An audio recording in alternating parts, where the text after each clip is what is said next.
அந்த electoral bond தொடர்பான அத்தனை நிகழ்வுகளும் தொடர்ச்சிகளும் ப்ரொசீடிங்ஸும் சட்டவிரோதம். அது அடிப்படை உரிமையை பாதிக்கிறது. மல்லிகார்ஜுன கார்கேக்கு இதை பற்றி பேசுவதற்கு according to my considered view அருகதையே கிடையாது. நீங்க மத்த கட்சி அக்கௌண்ட் ஃப்ரீஸ் பண்ணேன்னு சொல்றீங்கல்ல, நீங்க உண்மையான தேசத்தின் பக்தராக காங்கிரஸ் இருந்தால், மகாத்மா காந்தியுடைய பக்தராக இருந்தால், நீங்க வாங்கின அத்தனை கோடியையும் இப்ப ரீஃபண்ட் பண்ணிருக்க.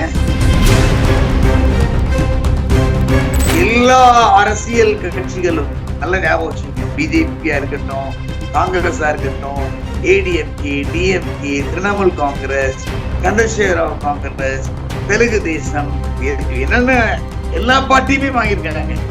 எல்லாருமே கூட்டு களவாணிகள். உச்ச நீதிமன்ற வழக்கறிஞர் முறையில் சொல்றாங்க, இதுவரைக்கும் ரெக்கவரி பண்றதுக்கு எந்த சட்டங்களும் இல்லை என்றாலும், அக்கௌண்ட ஃப்ரீஸ் பண்றதுக்கு என்ன சட்டங்கள் இல்லை என்றாலும், கட்சியை முடக்குவதற்கு ப்ரொவிஷன் ஆஃப் லா இல்லை என்றாலும், சுப்ரீம் கோர்ட்டுக்கு 142 என்ற பிரிவு இருக்கிறது. 142 பிரிவை பயன்படுத்தி இந்த உத்தரவுகளை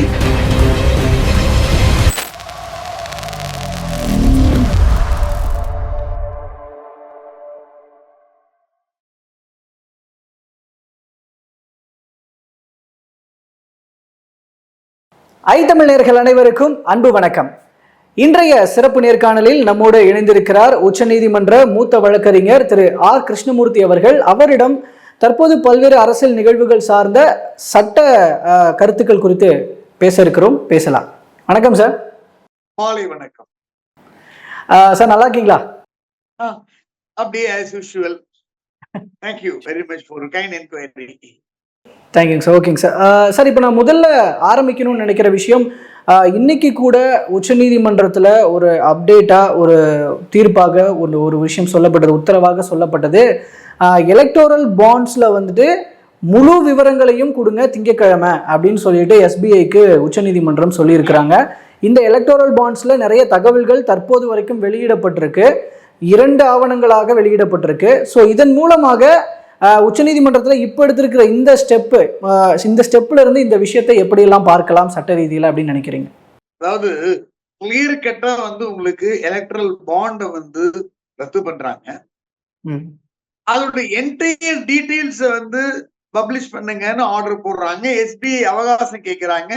அந்த இடைக்கால மனு தள்ளுபடி செய்யப்படுகிறது. குறிப்பிட்ட டைம் லிமிட்ல பவுண்ட்ல நீங்க பப்ளிஷ் பண்ணுன்றாங்க. ஆனா என்ன பண்ணிருக்காங்கன்னா, ஒரு முன்னணி நிறுவனம் அந்த நிறுவனத்திற்கு கொடுத்தது அந்த அமௌண்ட், அதுதான் உங்களுக்கு அங்க பப்ளிஷ் ஆயிருக்கு.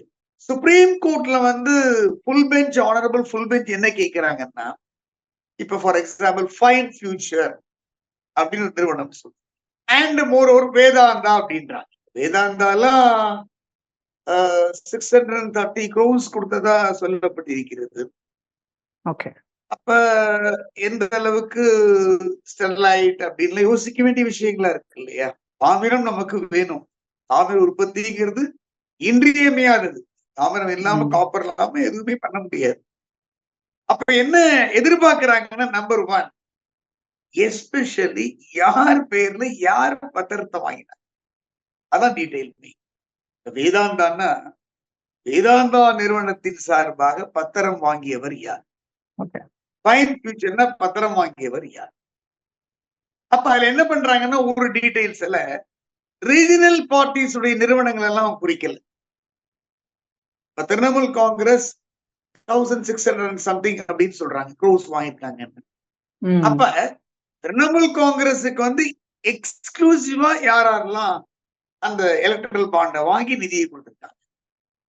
பாரதிய ஜனதா பார்ட்டின்னா பர்டிகுலரா யார், எந்த நபர், திராவிட முன்னேற்ற கழகம், அண்ணா திராவிட முன்னேற்ற கழகம், சந்திரசேகர ராவ் பார்ட்டி, காங்கிரஸ், இந்திய தேசிய காங்கிரஸ், என்டையர் டீடைல்ஸ் இதான் யார் வாங்கியிருக்கா, என்டையர் டீடைல்ஸ் கொடுக்கு. அப்ப என்ன அதுல உங்களுக்கு என்ன பேஸ் இருக்கு அப்படின்னா, இப்ப அதுலயே ஒரு எக்ஸம்ஷன் கொடுத்தா பாண்டை ரிலீஸ் பண்றாங்க. IT exemption, company exemption, company ஆக்ட்ல திருத்தம், இதுல திருத்தம்னு அதெல்லாம் அமெண்ட் பண்ணி தான் அந்த பத்திரத்தை வெளியிடுறாங்க. இப்ப என்டையர் அந்த எலக்ட்ரல் பாண்ட் தொடர்பான அத்தனை நிகழ்வுகளும் தொடர்ச்சிகளும் ப்ரொசீடிங்ஸும் வந்து சட்டவிரோதம், அது அடிப்படை உரிமையை பாதிக்கிறது, அது வந்து இந்திய அரசியலமைப்பு சட்டத்துக்கு எதிரானதுன்னு இப்ப தீர்ப்பு வந்தாச்சு. அப்ப நீங்க அவ்வளவு பணம் கொடுக்கணும்னா அதோடைய பேஸ், இன்கம், ஸ்ட்ராங் பல விஷயங்கள் இருக்குல்ல, சோர்ஸ் எல்லாம் இருக்கு இல்லையா, அதெல்லாம் வெளியில கொண்டு வரணும்னா இன்னும் எங்களுக்கு வந்து டீடைல்ஸ் வேணும். சோ முழு விவரங்களையும் நீங்க வெளியிடுங்க அப்படின்னு அவங்க சொல்லியிருக்காங்க. அதுல குறிப்பிடப்பட்ட விஷயம்னா அந்த யூனிக் ஐடி அப்படிங்கிற அந்த விஷயம், அதை வச்சுதான் வந்து 2 ஆவணங்களையும் பொருத்தி பார்க்க முடியும். அப்பதான் எக்ஸாக்டா எந்த கம்பெனி எந்த கட்சிக்கு எந்த காலகட்டத்துல நிதி கொடுத்திருக்காங்க. யூனிக் ஐடியை நாங்க கொடுக்கறதுங்கிறது நாங்க வந்து ரகசியமா வச்சிருக்கோம், அந்த ரகசியத்தை வெளியில சொல்ல முடியுமா முடியாதாங்கிற கொஸ்டின்லாம் ரைஸ் ஆயிஸ் தான் ஜூன் 30 வரையும் அவகாசம் கேட்டாங்க. ஒன்ஸ் வந்து இந்த எலக்ட்ரல் பாண்ட் சப்ஜெக்டே சட்டவிரோதம் அப்படின்னு சொன்ன போது யூனிக் ஐடியும் சட்டவிரோதம் தான். அப்ப நீங்க ஐடி கொடுத்துட்டு போனாலும் கம்பேர் பண்ண முடியும், கண்ட்ராஸ்ட் பண்ண முடியும். அதனால யூனிக் ஐடியோட நீங்க சார் இந்த விஷயத்துல இப்போ கார்கே வந்து ஒரு விஷயத்தை இன்னைக்கு முன்வைக்கிறாரு. பாஜக இப்போ இந்த மாதிரி சட்டவிரோதமான முறையில இந்த மாதிரியான பணங்கள் எல்லாம், அதாவது இது குறிப்பிட்டு பார்த்தீங்கன்னா ஒரு நிறுவனத்தின் மேல இடி ரைடோ ஐடி ரைடோ நடத்தப்படுற காலகட்டத்தில் அந்த நிறுவனங்கள் கிட்ட மிரட்டி நன்கொடையாக இந்த மாதிரி வாங்கப்பட்டிருக்கு அப்படின்னு ஒரு விஷயத்தெல்லாம் முன் வச்சு தற்போது இந்த தரவுகளின் அடிப்படையில் சொல்லி, அப்போ இதை வச்சு பார்க்கும்போது பாஜகவினுடைய பேங்க் அக்கௌண்ட்ஸ் எல்லாம் ஃப்ரீஸ் பண்ணணும்னு கார்கே வந்து ஒரு விஷயத்தை முன்வைக்கிறாரு. இப்போ பாஜகவை மட்டும் விட்டுரும், ஒட்டுமொத்தமாகவே எல்லா கட்சிகளும் இந்த மாதிரி வாங்கியிருக்கிறாங்க அப்படின்ற போது அவங்களோட பேங்க் அக்கௌண்ட்ஸ் எல்லாமே வந்து ஃப்ரீஸ் பண்றதுக்கான ஸ்டெப்பை எடுக்க முடியுமா? சட்ட ரீதியில இதுக்கான பாசிபிலிட்டிஸ் இருக்கா? அதாவது நீங்க முழு தகவலும் கிடைத்தால்தான் வந்து உங்களுக்கு இடி ரைடு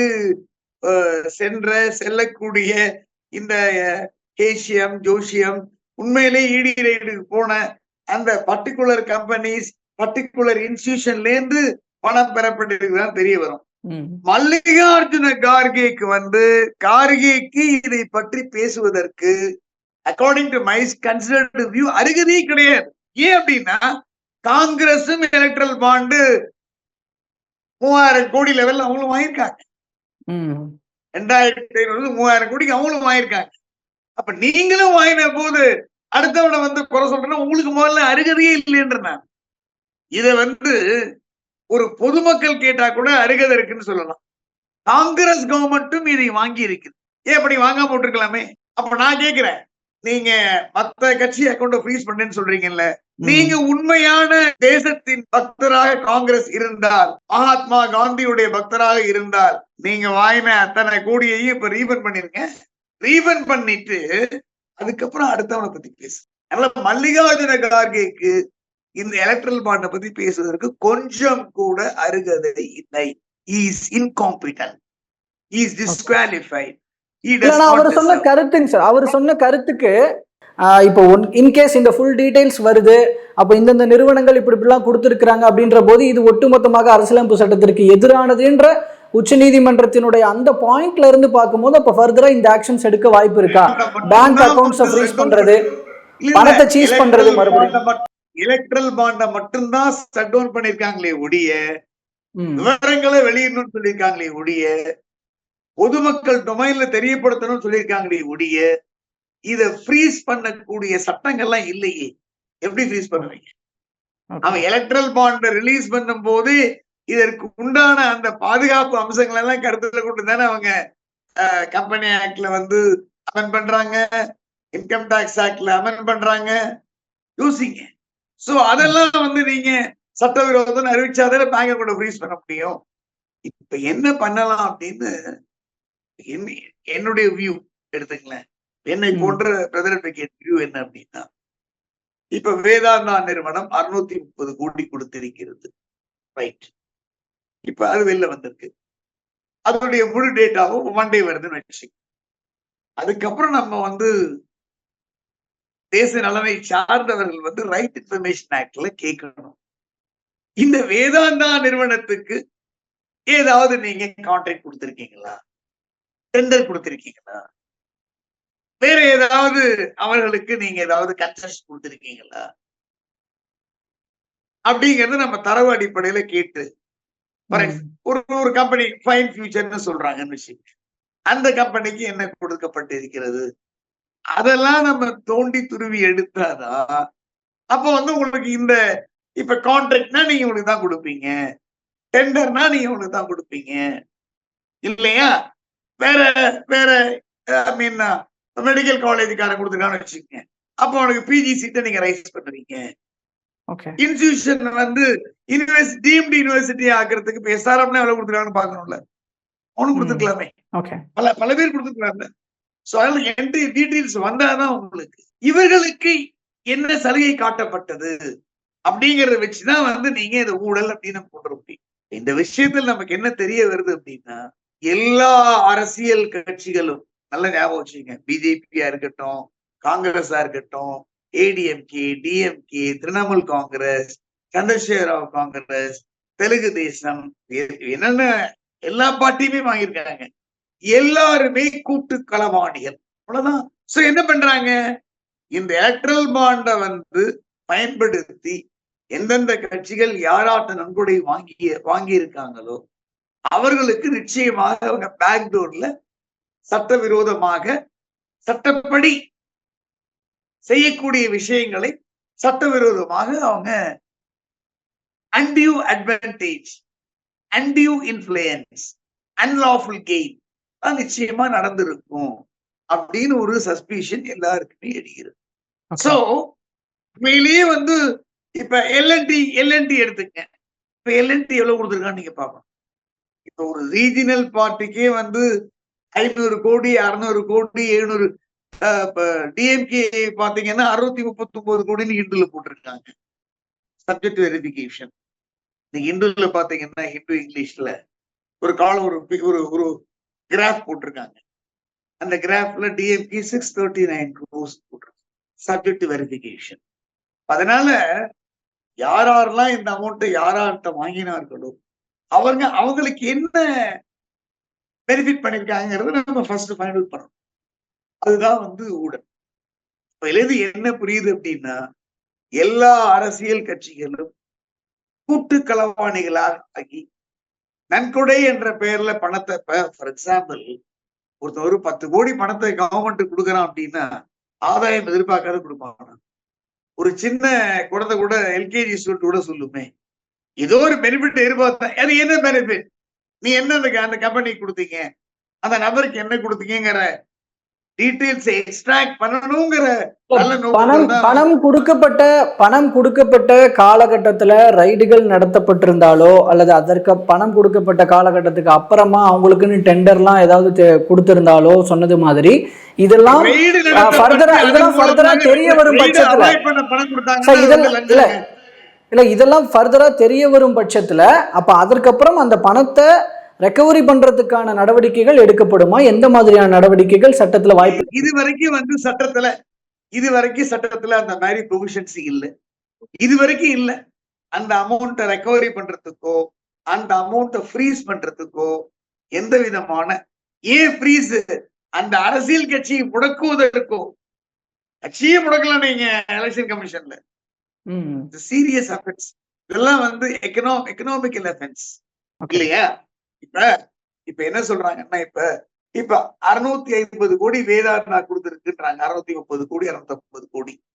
இந்த 630 கோடிக்கு இவர் என்னென்ன வரி கட்டினாரா, போனாரா, வந்தாரா, பல விஷயங்கள் இருக்குல்ல இதுல.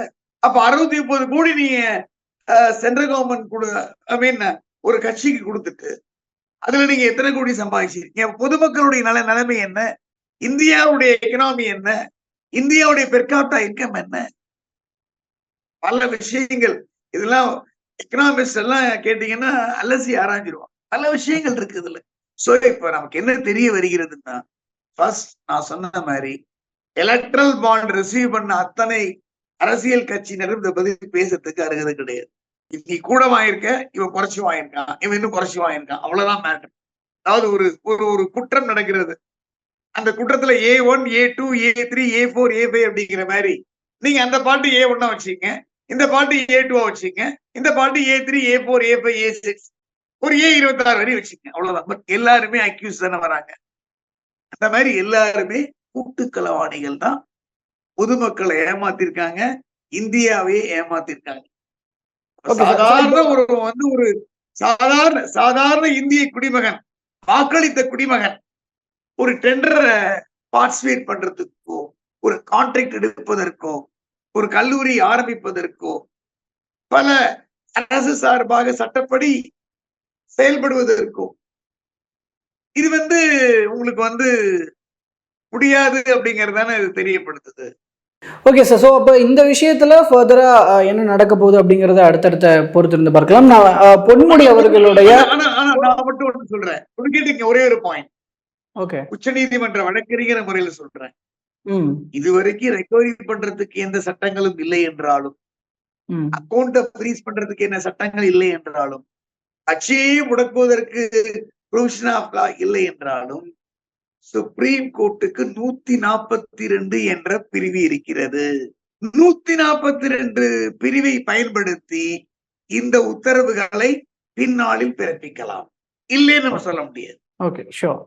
சோ அத நீங்க சொல்ற மாதிரி இந்த அமௌண்ட ரெக்கவரி பண்ணுங்க, இந்த அமௌண்ட ரீஃபண்ட் பண்ண சொல்லுங்க, இந்த அமௌண்ட ஃப்ரீஸ் பண்ணுங்க, இந்த அமௌண்ட கொடுத்தவங்க எல்லாம் நீங்க எக்ஸாமின் பண்ணுங்க அப்படின்னு இடிக்கும் உங்க டேஷ் கொடுக்கலாம், இன்கம் டாக்ஸ் கொடுக்கலாம், எலெக்ஷன் கமிஷன்லயே நீங்க ஆக்ஷன் கொடுக்கலாம். எல்லாத்துக்கும் ஒரே பிரிவு 142 அரசியல் சட்டம். அந்த 142 of the constitution of India ப்ரொவிஷனை ஆனரபிள் நம்ம உச்ச நீதிமன்றம் பிரயோகிக்க போகிறதா இல்லையா இந்த எலக்ட்ரல் பாண்ட் விஷயத்துல அப்படிங்கறத போக போகதான் வைப்பாங்க. எஸ் சார், பொறுத்திருந்து பார்ப்போம். ஆனா ப்ரொவிஷன்ஸ் இருக்குன்னு சொல்ல வரேன், இல்லைன்னு சொல்ல இருக்கு. ஓகே.